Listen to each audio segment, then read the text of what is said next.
couple of days in this week, Coach. Just how's practice been so far this week? Better today than yesterday. It's good.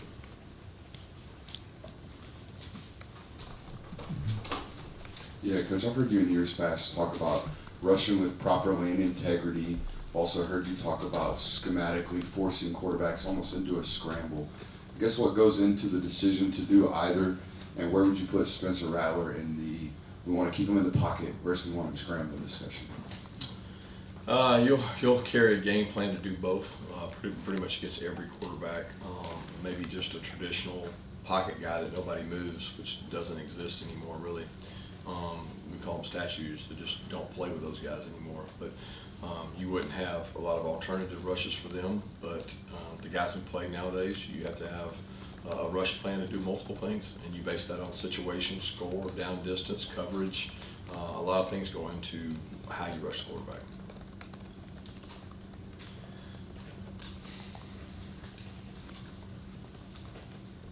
Kind of see a decent bit of Roderick Robinson through 2 games. How have you seen him progress as he's going through his freshman year? Yeah, he got the spring ball to learn, figure some things out. He caught up speed, and he's had an opportunity. You know, we've had some injured backs. He's been healthy. I've seen him mature. He's very bright. I think he has good vision. He continues to improve and picking up his pass pro. He should be a weapon at doing that because he's big and physical. So he should be able to do that. It's something that all freshmen go through, in which they have to learn that. They have to get comfortable. Picking up blitzing backers at our level is not something they do at their level. So he continues to improve, and I'm proud of the work he's done. Yeah, with Ladd, is it more the same with his injury in terms of his practice availability? And then what kind of impact does not having him out there have on this offense? Well, we have guys that have similar skill sets. They don't have the experience. I mean, we've got guys capable of filling the void left by Ladd, but we don't have guys with the experience in this offense. I mean, 2 years, 15 games a year, 30 games experience is just immense. So that's the part we missed. But you know, I don't. As far as his availability, he hasn't been available. I mean, he's been injured, you know, and he's trying to come back, and we're trying to figure out what all we can do to speed that process up. I guess this is a couple of years that David Daniels has been a contributor on this team. What does he bring to the table when you guys put him out there? What do you like about him? Very instinctive. He's got good speed. I mean, I guess for 2 years now, he's come in situational football. I mean, dime he's played, third down he's played. Late in games he's played well. He's had some really big hits. He had a hit against Oregon last year. It was a good hit. He had a hit against South Carolina late in the game. I mean, he's shown up and played when asked to, and he's played on special teams. So he's a product of the development, the growth, intelligence, and persistence. We've obviously talked a lot about the loss of Darnell Washington on this offense. I guess speak a little bit to the impact Broderick Jones had on your run game. Specifically, y'all became a pretty counter-heavy football team last year. Was that a byproduct of his skill set and what you guys have become now without him? I don't know that the Broderick effect is anything relative to the Darnell effect. I think obviously they're 2 different players. We have 2 different guys, or really multiple guys, filling the shoes of those guys. But Darnell's just different. He's a generational player. You may not coach a long time and have somebody that size and that physical at that position. But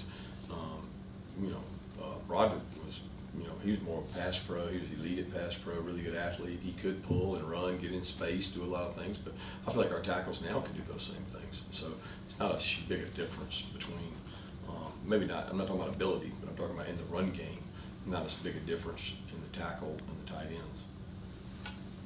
Kirby, is there a competition still for place kicking? I mean, or once you settle, is it just settled, or how does that? No, there's a competition for everything. It's hard. Within a week, we get, I don't know, maybe 10 to 12 kicks a week. I mean, I'm talking about with 11 on 11, not off on their own. So we chart it, we keep up with it, we monitor it, but we put weight on the preseason camp. And I got a lot of confidence in our kicker. I got a lot of confidence in both our kickers. both our kickers are a weapon. Any update on Javon and also Austin Blasky? Blasky's working his way back, might be available. He's one of the toughest guys I've been around, so he's trying to speed up that recovery and make himself available for this game. Javon's still unknown right now. He's out there at practice, but he wasn't able to do a lot.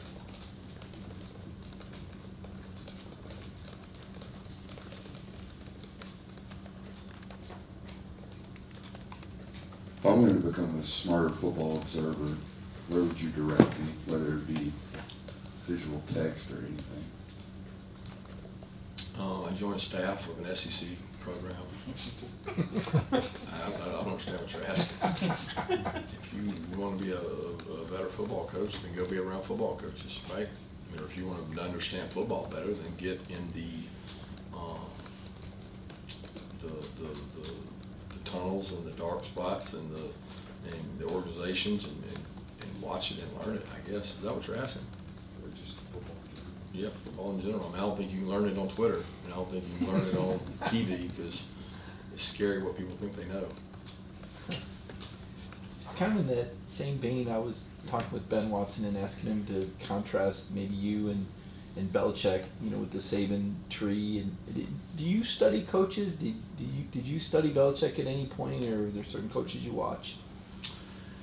No, I just work. I mean, I respect coaches, and I love to learn from them, but I don't study them. I mean, I don't go out and say what's his win-loss record. You learn from the people you work for.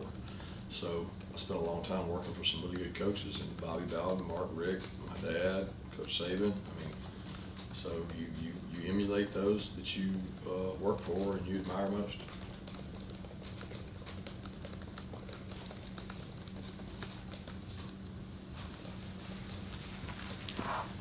I saw somewhere that y'all taking the ball on Saturday after winning the toss for the first time since 2019. What goes into that decision each week, and what went into it this past week? The biggest thing is weather. It's concern of rain, so you want your possessions to be in non-inclement weather. And if there's any percentage of chance, you have to make a decision based on that. Wind, sun, those are the biggest factors, which you could say they're not a factor because we're both going to have to play both directions, right? But it's just a matter of which one you want to start out with. And I think trying to get momentum and field position in the game sometimes impacts the game. Kirby, Shane Gamer was talking today about his time here with you, as you guys kind of comboed on special teams, or you helped him with that. He mentioned the play in the championship game on the punt block with Tyler Simmons. He was joking about how he is not really able to get past it, the call. I'm wondering how long it might have taken you after that game to get over that. I mean, I was over after it happened because I just assumed that they made the call that they saw and they felt confident about. But in all reality, it should have come back anyway because they had people moving before the snap. So it wasn't about whether he was onside or not. It was the movement pre-snap should have negated the play, but something we worked hard on. Kirby, did you get what you wanted out of the first two games in terms of some of the personnel that were able to get extended? I know you don't go into the games looking for it, but in hindsight, when you see the snap count, were you pleased with the looks a lot of guys got? Are we saying pleased with the performance or pleased with the number of snaps? Make that an open question. Both. I didn't have a preset notion of what it should be or shouldn't be. I certainly would like to get more players playing time. Therefore, when they do play, they can lean on the experience of their game time. It concerns me that we haven't played as many snaps with our starters. That's a concerning thing because you're going to catch a hot game where you're playing 80 to 90 snaps, and that's what we condition all summer for. That's what we condition in practice for. That's what we work really hard for. So the concern is on the ability to play as many snaps as it takes. Am I happy that some of those guys got to play and some of those got experience? Absolutely. They've worked their tail off, and they need it, and they need a lot more.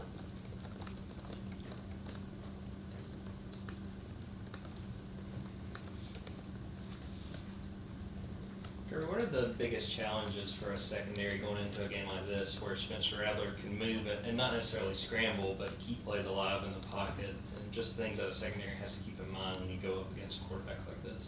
Yeah, poise and performance. He's going to hit some plays. He's going to hit some shots. That's what he does. He does it well.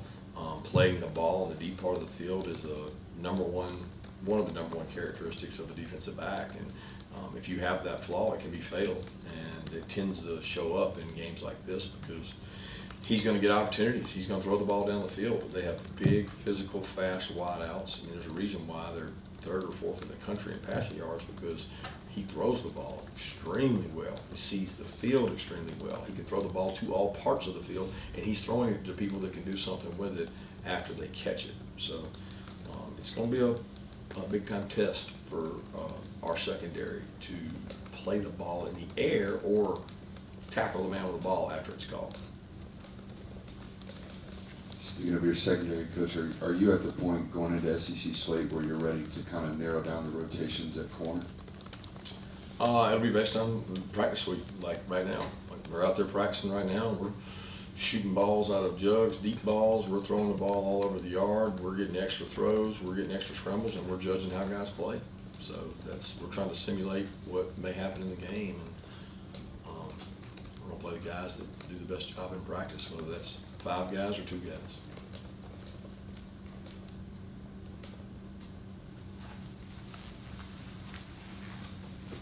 Kirby, on Andrew Paul, how would you assess his play through 2 games as he continues to make his way back from that ACL injury?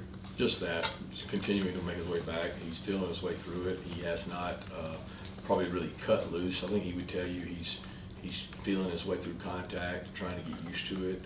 He hasn't had a lot of opportunities. You know, he's had a few, but with Kendall coming back, and it's been a little more limited. I think he's a young back that's still getting his confidence back. He's flashed and had some really good runs in camp, and I'm hoping that we get to see more of him so he gets to do that.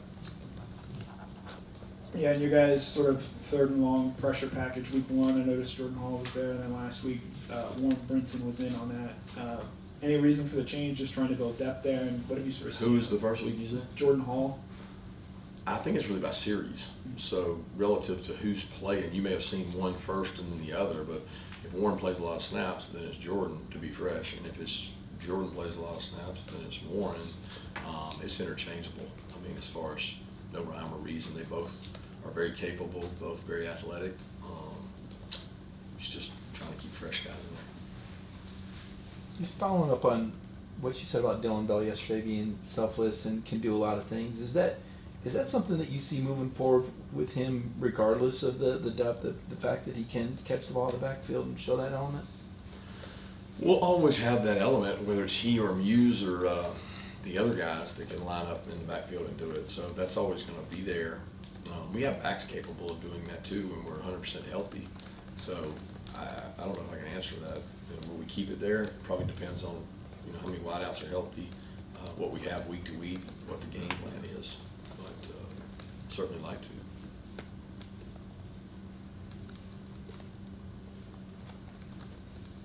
Kamari was kind of playing catch up after being hurt during fall camp. How do you feel like he's performed in these first few games? Really good leader, solid, tough, physical tackler, confident, playing really well right now, playing hard.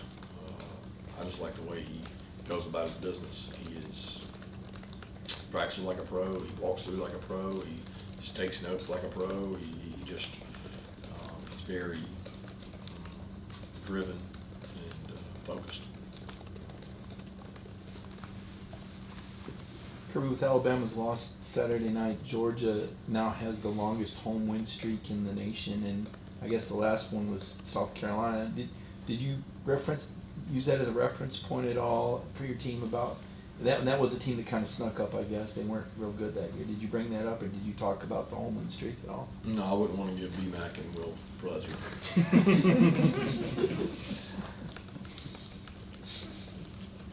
Sorry. Totally blanked on what my question was going to be. Time for 2 more questions, anybody?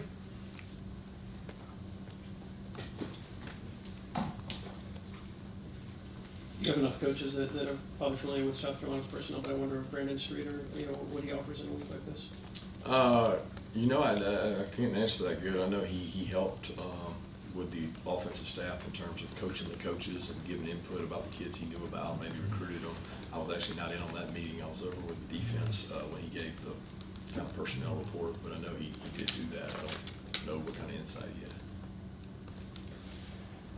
I saw the Regions commercial last weekend. How many takes did it take for you to get that one? I don't remember. It was